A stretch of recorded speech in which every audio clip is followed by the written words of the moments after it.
Alright, cunts, welcome back to another video. It's your host, the savage vagina faggot, the god, the legend, the king of Fagtropolis, and the one and only Gaylord, the lord of all the gays. That's you. And I'm back, folks. I'm back. People have been messaging me. People have been calling me. People have been sending me messages on Discord. Thank you all so much for worrying and caring about your one and only beloved God. Now you're wondering, where have you been, Savage Sam? Have you been conquering many lands like the Ottoman Empire? Maybe. That's one of the things I do. But I've really been focusing on my favorite song, Coco Jumbo. Yeah, Coco Jumbo, yeah. Yeah, Coco Jumbo, yeah.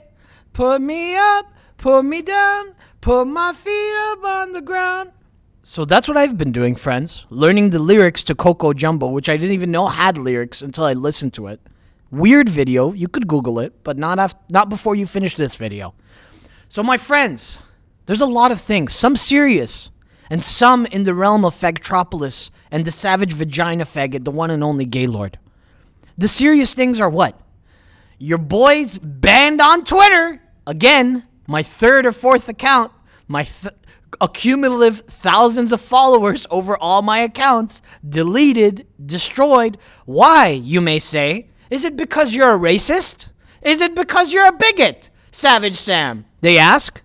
No, it's not. There was a guy that doxed another dude. He gave his personal information, his phone number, his place of work, his email address, his house phone number, every bit of personal information you could imagine. And I was like, what the fuck is this, Twitter? How are you allowing this? Let's just get this guy fired and starve his kids, right? Let's just do that. That's what's going to happen, isn't it? And guess who got suspended and deleted? Not the guy that doxed somebody, putting him in potential grave danger. Of course not. But me, the savage vagina faggot, the one and only Lord. Because they know what I'm capable of. Friends, YouTube giving me strikes for videos that are 2 years old. I don't complain. You know why? Because every video I would make would be about a new fucking strike or a new way that YouTube is targeting me. There's clearly somebody that works at YouTube that wants my channel deleted. That they want this form of comedy. It's so bad. It's not comedy. It's hate speech. Making jokes about bald people and Chinese people not knowing how to drive. That's hate speech. So what I'm going to do from now on, my friends, is before I tell any joke, or maybe as I'm telling it, I'm going to have to stop, say, hey, YouTube, this is a joke.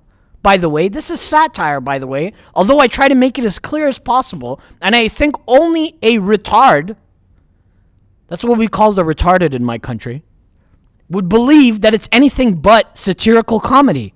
But the sick people at YouTube don't like our kind of comedy. So they want to call it hate speech, which is unfucking believable. Because if it's hate speech, you should call the police on me. If you really think it's hate speech, that's a crime where I come from. Call the cops if you think it's hate speech. Otherwise, stop targeting my videos, whoever subscribed to my channel at YouTube and wants to target me, because it's pathetic and it's not going to stop somebody like me.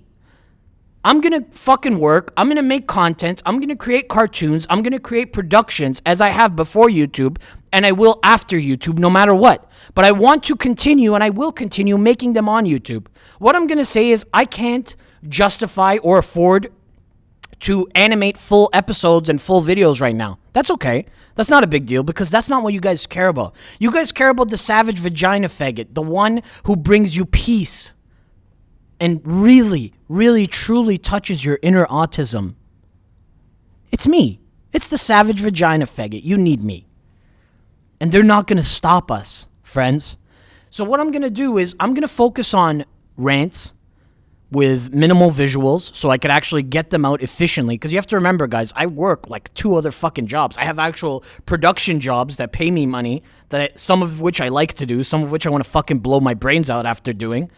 I have actual real estate work that I do to fucking feed myself as well, consistently, and put food on the table. Although I've had an extremely, extremely successful and illustrious animation career. You're gonna say, Sam, you're just full of shit. You're just this fucking big, tough guy that thinks he's the best. Well, I actually watched a video last week or 2 weeks ago, and Jake Paul mentioned how much he was making working at Disney. Nothing. He wasn't making shit. I'm a Disney star with how much I've been fucking making. I'm a fucking superstar with how much I've been making compared to that fucking chump. Although I don't have a problem with Jake Paul. Logan's really the fucking cancer of the world. But I didn't even realize that as I was doing my productions. I was like, probably a good deal, whatever. I'm going to fucking get the best deal I can, because why not? It turns out it's a better deal than Disney fucking people get paid when they work on Bizarrevark like Jake Paul. Everybody clap! Hey, good job, Sam. You're a fucking star. Thank you. I appreciate it. I've made many productions, a lot of which you guys have never even heard of. Why? Because I don't want you to judge me based on those productions. I want you to judge me based on this. This is all you know of me, friends. I may be Batman. You don't know. You don't know. I may be a rapist. You don't know. But what I surely am is the one and only savage vagina faggot, the king of Fagtropolis, and the god and gaylord of us all. So we're going to do rants, and we're also going to do longer format podcast discussions, conversations, some of which will be live. Although when I'm live, it's a bit distracting to have a lot of comments while I'm trying to formulate or go through a thought. It kind of, throws me off the tracks a bit. I may not be live all the time, right? Some of these longer form videos, which is fine, because it's going to be about discussing everything happening in society. Because what YouTube is doing by targeting people like me, people like Mumkey Jones, people that are actually comedians, and all the thousands of people that are so talented and extremely hilarious that we'll probably never meet, that have probably given up by now. Because I want to explain something to you. YouTube, in terms of a financial structure, is extremely weak. If you get 1 million views, which how many people do you know get 1 million views on YouTube? Maybe the top guys. And the people that you're looking at that are the top guys, those are like the top 100 people on YouTube, on the entire planet, right? Those are the guys getting 1 million views per video. 1 million views pays $1,000 in ad revenue if you're monetized, because obviously not all the time you'll be monetized. Sometimes you'll get that 1,000, sometimes you won't. $1,000 for 1 million views is literally robbery. It's literally nothing. It's literally you working like 6 or 7 days at McDonald's to make 1 million views. A minimum wage job is what I mean, right? Not just McDonald's, but a minimum wage job to get 1 million views worth of money. Those two things are not equivalent. Entertaining 1 million people, in which CNN gets like 300,000 people per viewer, and they have a multi-million dollar budget funded by Time Warner, who owns them, right? And YouTubers will get 1 million views with no budget whatsoever, and maybe make $1,000 if you're lucky. It's not sustainable. So that's one of the reasons it's killing edgy content. It's killing actual comedians, which people want to outlaw now in today's day and age. Oh, how ripe we are for authoritarianism, where we want to ban comedy and call it hate speech. A great example, I don't know if you know this guy, but he's actually a pretty fucking entertaining, pretty interesting, and pretty hilarious guy called Sargon of Akkad. This guy's from the UK, and now he's actually running for office, which is crazy to me to see a YouTuber running. But he's basically an edgy-ish comedian / intellectual YouTuber that talks about political things, that talks about whatever he wants. He's edgy, dude. He made a joke once calling white supremacists white niggers. And he made another joke basically saying that this woman who was in government, he wouldn't even rape her if he was drunk. There's not enough beer in the world that would make him rape her. Why? He's making fun of, clearly, satirically, as I do in my own ways, in different things, about how there's this stigma and how there's this narrative, actually, where all men are rapists. He's like, I wouldn't even rape her, as if he would be raping people, right? It's ironic, it's hilarious, it's meant to be triggering, and now on every single interview he goes on, they try to say, wow, What makes you talk about rape? What makes it okay for you to talk about rape? And he's like, it's a joke. You're taking it out. You're not giving people the context that it's a joke. And they'll be like, but what? How do you feel about rape? And they just literally want to skip over the fact that it's a joke, which is unbelievable. Because comedy, no matter how dark it is, no matter how bad the topic is, whether it's rape or the Holocaust, Hitler, fucking anything and everything is meant to heal us. It's meant to heal us. No matter how edgy and how ridiculous it is, it's meant to heal us. It's meant to be, comedy is a way for us to cope. That's why all the funniest people, including yours truly, are all very troubled fucking people. All of them. They're all fucked in the head because you need to be in a dark place to pull yourself out through comedy. That's it. That's the coping mechanism. Because if it wasn't for comedy, a lot of those people that do end up killing themselves, unfortunately, would have died sooner than that. And that's not okay, right? So we can't destroy comedy, not even just for the sake of its being like a fucking therapeutic coping mechanism, but even simply for freedom of speech, freedom of expression, and something for us to laugh at. What is wrong with that? What is wrong with laughing at things? It's not wrong at all. I was playing a video game the other day, Apex Legends, and I'm going to start recording some of these clips when I talk to people because some of the reactions are so fucking funny. And there was a Chinese guy, and I'm like, what, are you Chinese? And he's like, yes. He said it yes in English. So I'm like, I thought this guy was speaking English, but he could speak some Chinese. I'm like, can you speak Chinese? And he spoke a little bit of Chinese, right? And I'm answering, and then after I'm talking to him, I'm like, and guess what? Was he offended? Did he say, wow, what a racist you are, Savage Sam?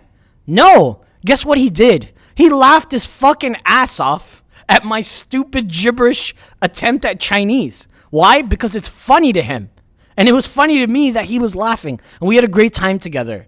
But if I did that and posted it and didn't post his reaction, everyone would be like, wow, what a racist piece of scum.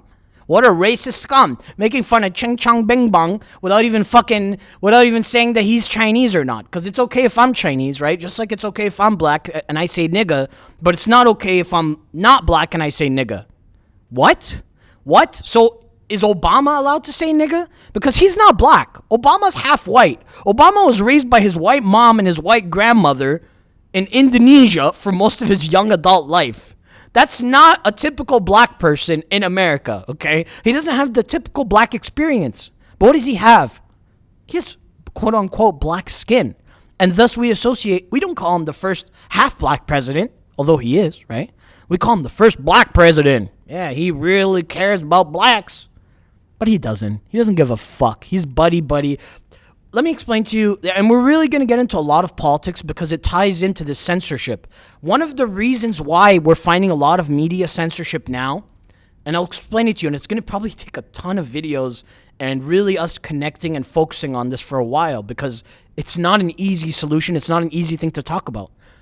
Before we had the internet, all the entertainment, all the info, all the media came from television and radio, which is owned by large companies and is thus centralized and controlled. They're hiring people at Fox News that only believe what they believe. It's not as if, oh wow, how are all journalists corrupt?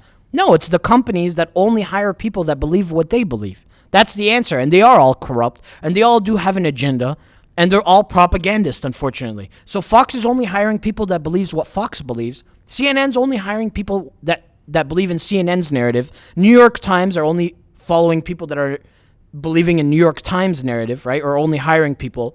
That's how it works.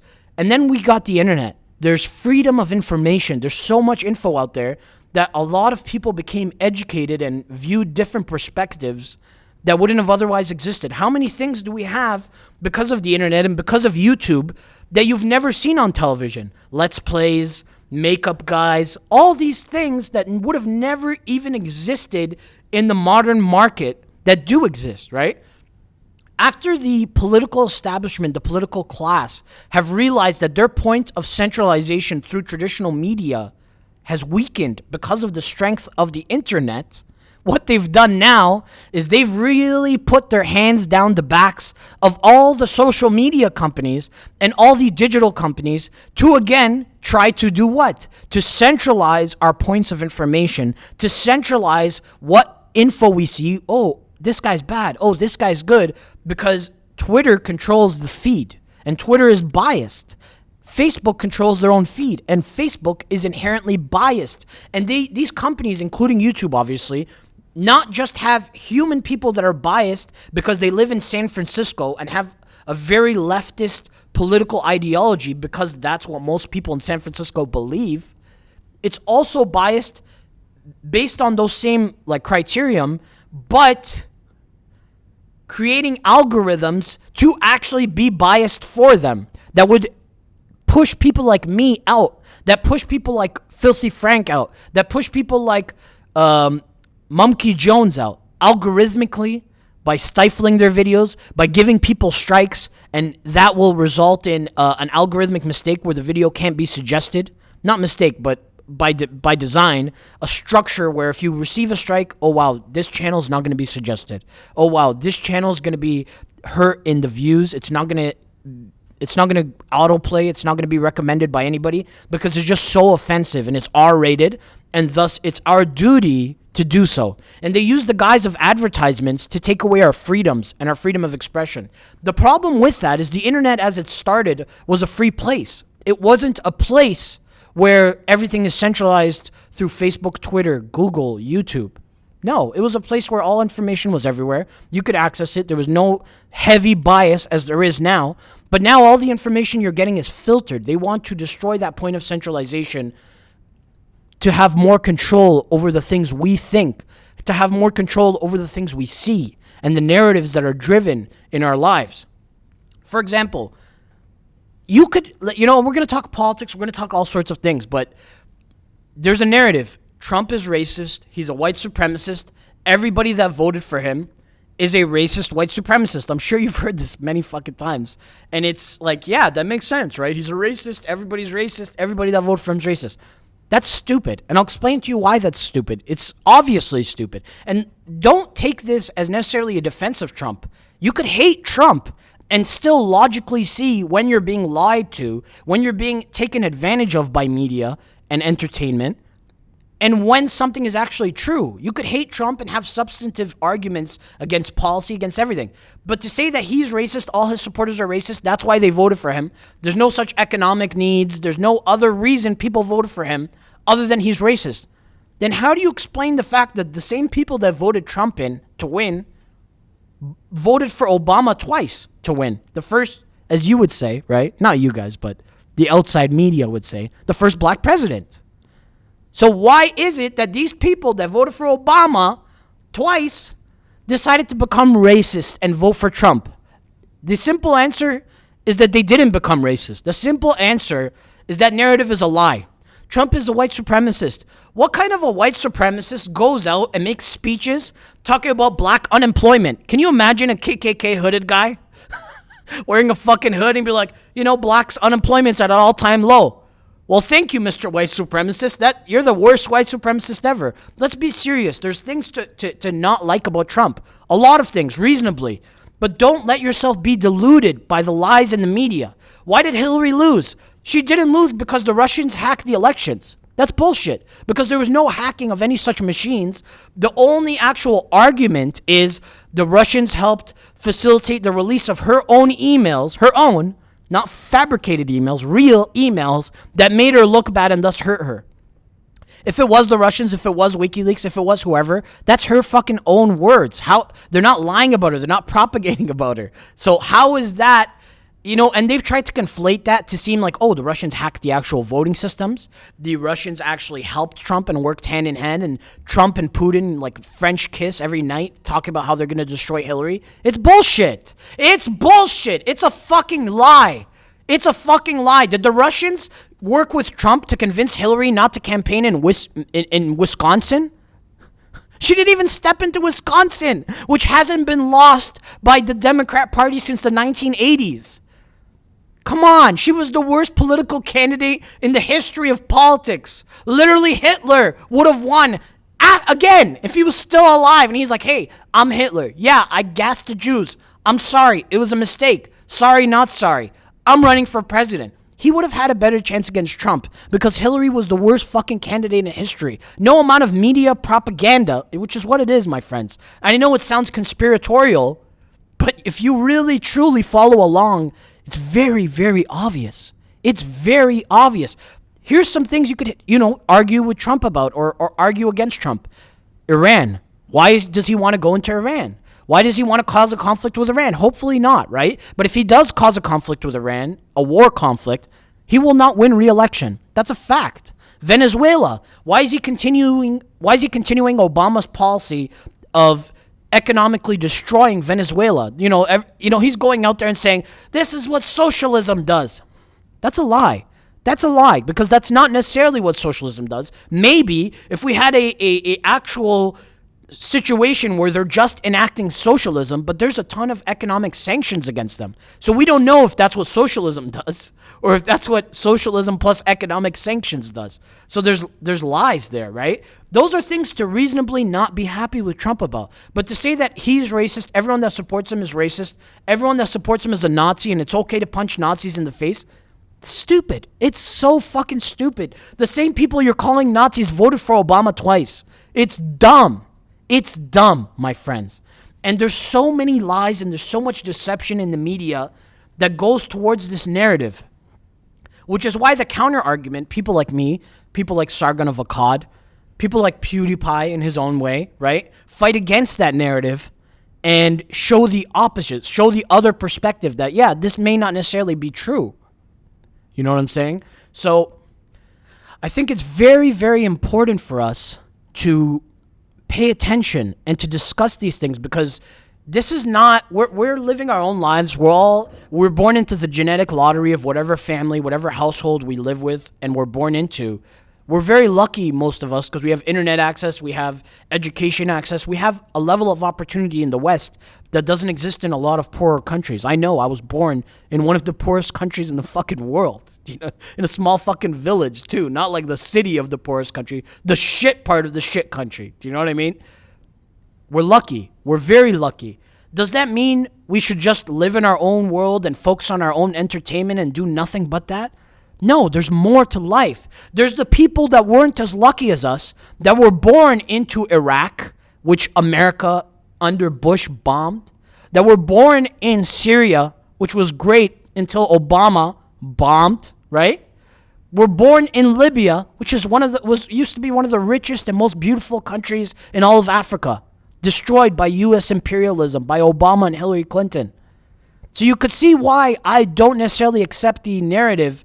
If Trump is Hitler, what does that make Obama for bombing the fuck out of the Middle East? Do you know what I mean? You have to also understand the media is so biased. They hate Trump so much, and they love Obama so much. If Trump did the things that Hillary and Obama do, it would be insane. They would hang him. They would actually hang him. Like, think about it. Hillary Clinton, when she was being investigated for the email scandal, the weekend before she was to meet with the FBI for her FBI interview, her husband secretly met with the Attorney General, Loretta Lynch, on the tarmac of an airport. And she went onto his plane. And guess what she said they discussed? Grandkids. It turns out she doesn't have grandkids. Wow. That's not suspicious at all. But if Trump had done that, if anyone in Trump's association, Rudy Giuliani, his counsel and friend, if Melania Trump, if any of these people had met with the Attorney General the weekend before an investigation, secretly, privately, not publicly, what do you think would be said? We have to be able to see that there's very huge biases. And you can't trust somebody that's biased to the point where they're lying to you because they're lying to you. It's a lie. It's unacceptable. I'm extremely skeptical because of when I lived in the Middle East when Obama was doing his fucking reign of terror there. So my perspective is very, very different than somebody that's born in the West, that's never been outside of their fucking state. Do you know what I mean? That's never been outside of their province, that have lived in the West their whole lives. And their perspective on other places is based on Western media. My point is to say that we can't trust all these pseudo-intellectual propagandist media outlets. We must do our own research. And I know it's so weird coming from the savage vagina faggot, the one and only Gaylord, but it's important for people like us that were lucky enough to be born in a situation where we're better off, where we're okay, where there's some sort of chance and opportunity for us to speak out for those poor people in Syria, those poor people in Iraq, Libya, Yemen, Egypt at one point, that were being destroyed by American imperialism. It's wrong. It's wrong. When George Bush bombed the fuck out of the Middle East, he was a piece of shit war criminal. When Obama bombed the shit out of the Middle East, the media gave him a Nobel Peace Prize. They made him the best fucking guy in the world. Most people have no idea he bombed the fuck out of the Middle East. But you could research it. It's simple. You could Google it until Google stops showing the results one day. You can.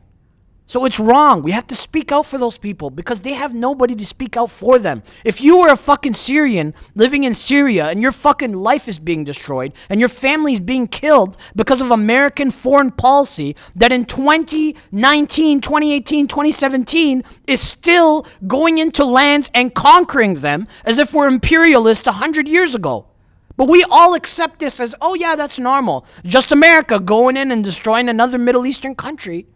Wouldn't you want people like us that were fortunate, that have freedom to an extent, to speak out for you?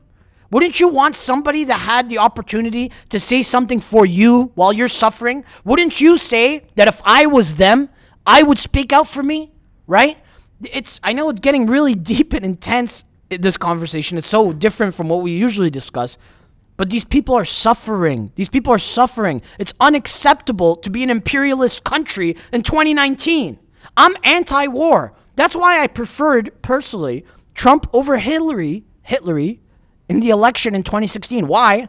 Here's my argument that I made with people I knew. Everyone's like, wow, Trump's so crazy, man. He's gonna start a bunch of wars. He's so crazy. I'm like, you know what?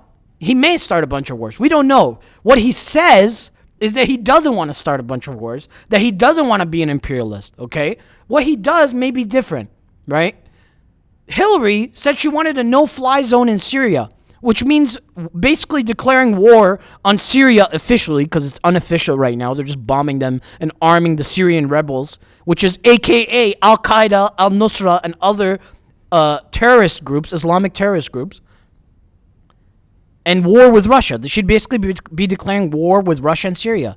So one person, and not just that, she voted for the Iraq war. It's not just that as well. She also voted to go in and bomb the fuck out of Gaddafi. And what's the reoccurring theme in all these things? Every time America goes into these countries, they destroy them. They'd kill their leaders, destroy them, and they just leave it. They just fucking leave it. They don't fix it. They don't make sure the government's secured.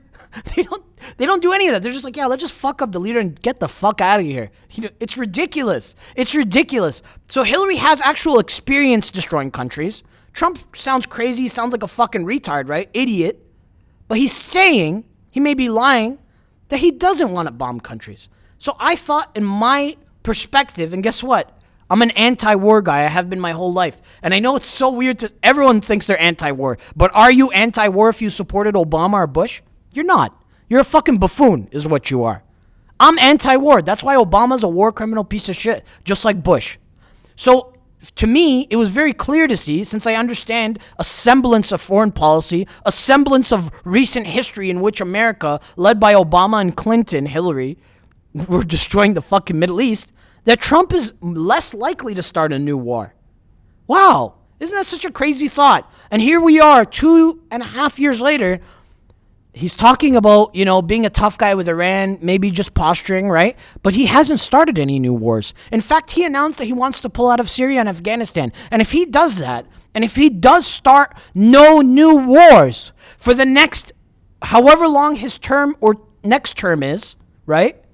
He will be, in fact, even though you may think he's an orange buffoon, even though you think Orange Man bad,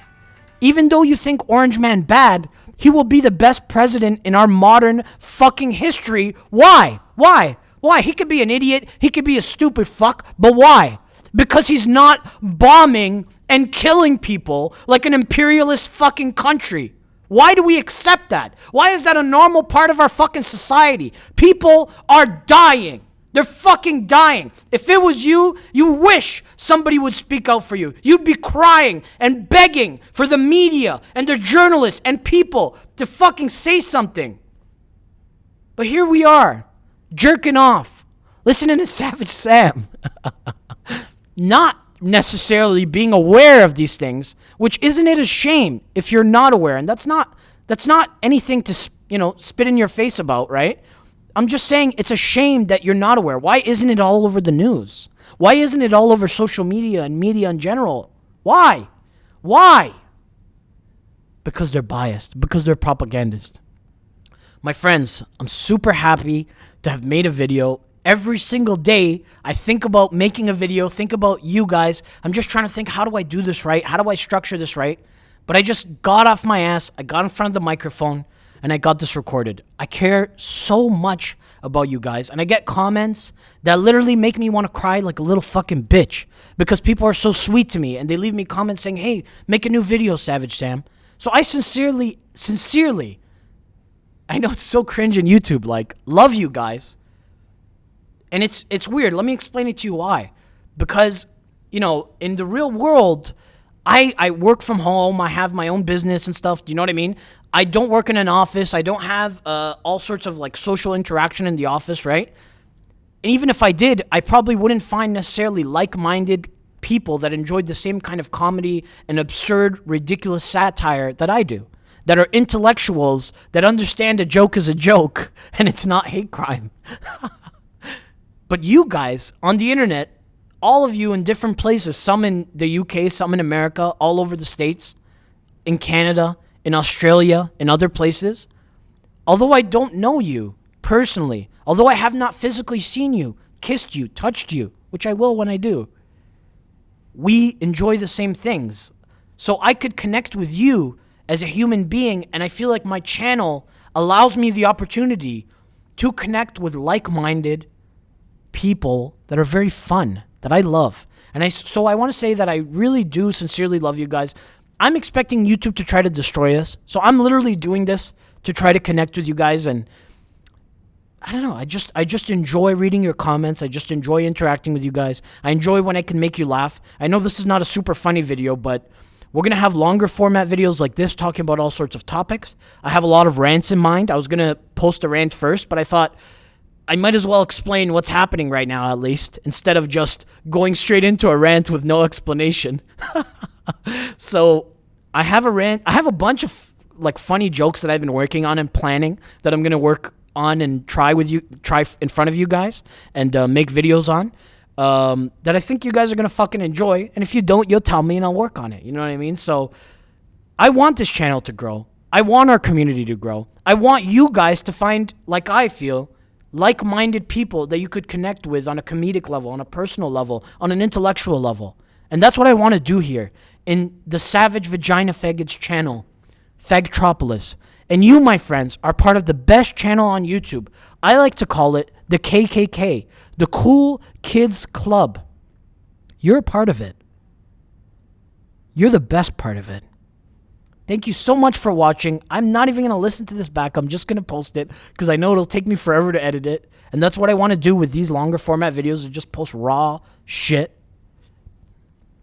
And honestly, guys, another last point. Make sure you subscribe to my second channel. I'm going to leave the link in the description because when they delete this channel, you'll have another way to reach me. They're deplatforming me on YouTube. They're deplatforming me on Twitter.